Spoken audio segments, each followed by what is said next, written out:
It's that time of year again when we change our clocks because the government says so. On today's episode, we will talk about daylight savings time and the effect it can have on our ability to get a good night's sleep. I'm Jay, and this is Somnilopod.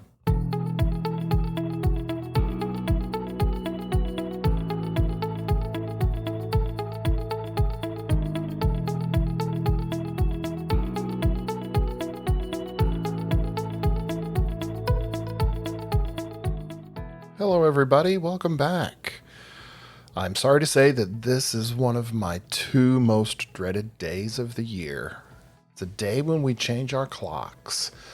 Yes, we fall back and we gain an hour that we lost in the spring. Now, some of you may be thinking, okay, big deal. It's an hour. Well, the amount of appropriate sleep time that we get can really be affected by an hour. So I wanted to take this opportunity to look at daylight savings time. It is actually used by several countries, around 70 countries around the world. Many in the northern hemisphere, most of the United States and Canada, Greenland, Mexico, most of Europe, even parts of the Middle East. And then in the southern hemisphere, parts of Australia, New Zealand, even parts of South America will participate in daylight savings time. So that's twice a year that we switch the clock around. Now, as I mentioned, it may just be an hour, but if you think about it, it's really affecting us on several different levels. We have discussed the internal clock, our circadian rhythms, so it's affecting those. It's also affecting our social clock. So what we're experiencing, or what we would have experienced an hour ago, we're experiencing an hour later now. So it affects our social cues as well. And then it also affects the sunlight cues that we get that are so important for us to maintain our regular balance. So this is one of those days that causes a short-term battle between all of those three to find their equilibrium. There are many reasons that people support daylight savings time. It has a lot of good reasons to be in the mix. It reduces the amount of energy consumption by giving us more natural daylight to work during the day. So it helps to protect the environment by decreasing the amount of things that we use. It also helps to reduce cost. So manufacturers and companies like to have that extra daylight to be able to work through. But as with most coins, there is going to be a flip side to that. Since it does affect our bodies on certain levels, there was a study in 2015 that was published in the journal Sleep Medicine. Researchers actually looked at the 2 weeks before time change, the 2 weeks after time change, and they found that on average there was an 8% higher shift in people having strokes during that, especially the first 2 days after the shift. They found that people who have cancer were 25% more likely to have a stroke during those times than at other times of the year. And people over the age of 65 were 20% more likely to suffer from a stroke during time change. Another study found an increased chance of cardiovascular incidents closely related to the shift in time change. And it's not just the physiological consequences that are concerning. When you remove people's ability to get a good night's sleep and they become more sleep deprived, you find an increase in fatal traffic accidents.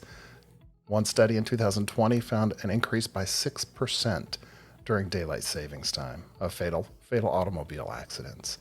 It's also going to affect mood disorders and people who experience issues with depression and that decrease in the amount of natural light that they have. So when you throw all of that into the mix, there are arguments for and against daylight savings time. Many parents would argue that there are issues with kids getting up so early in the morning to catch their bus so that they can get to school, but that is an entirely different kettle of fish. I don't talk a whole lot about children's sleep issues because there are other podcasts that do a really good job of that. But that is one point of contention with daylight savings time.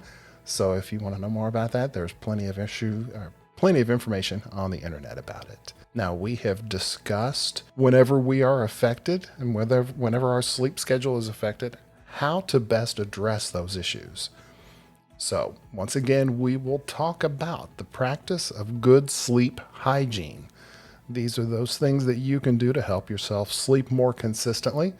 Things like avoiding alcohol and caffeine several hours before you go to bed. Reduce the amount of screen time that you are exposed to before bedtime. Get your laptop and turn your TV off and your computer off. Limit the number of naps that you take during the day. And if you do need to take a nap, keep it as short as possible. 20 minutes is the recommended amount of time.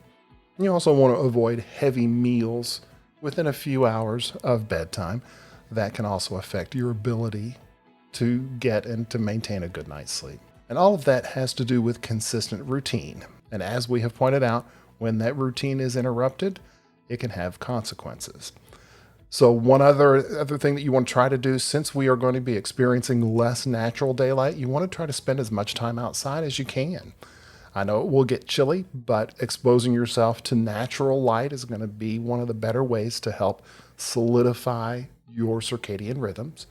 You can also supplement your nighttime routine with some things like melatonin and some herbal teas that may help as well. Chamomile, for example, help a lot of people relax to be able to get some sleep. And one other thing I do want to point out that isn't often mentioned is that when we do change times, don't forget your pets. Their feeding time, their feeding schedule is fairly set, so it may be an hour later for us, but they're hungry. So don't forget to give them a little bit of consideration.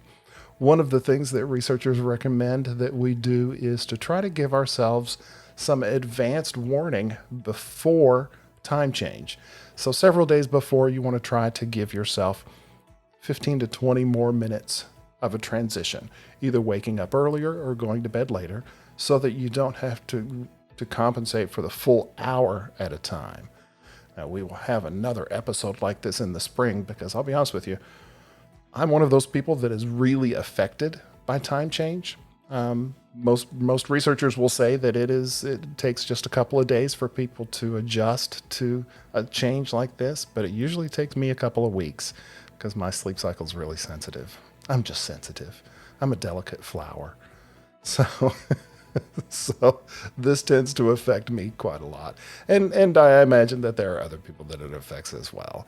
But to try to give yourself a little bit of lead time into that so that you don't have to take that full hour into consideration all at once. I hope this has been interesting for you. It's been fun for me. As always, please follow me on Facebook, Twitter, and YouTube. And until next time, please remember to try to make sleep a priority. Thanks so much.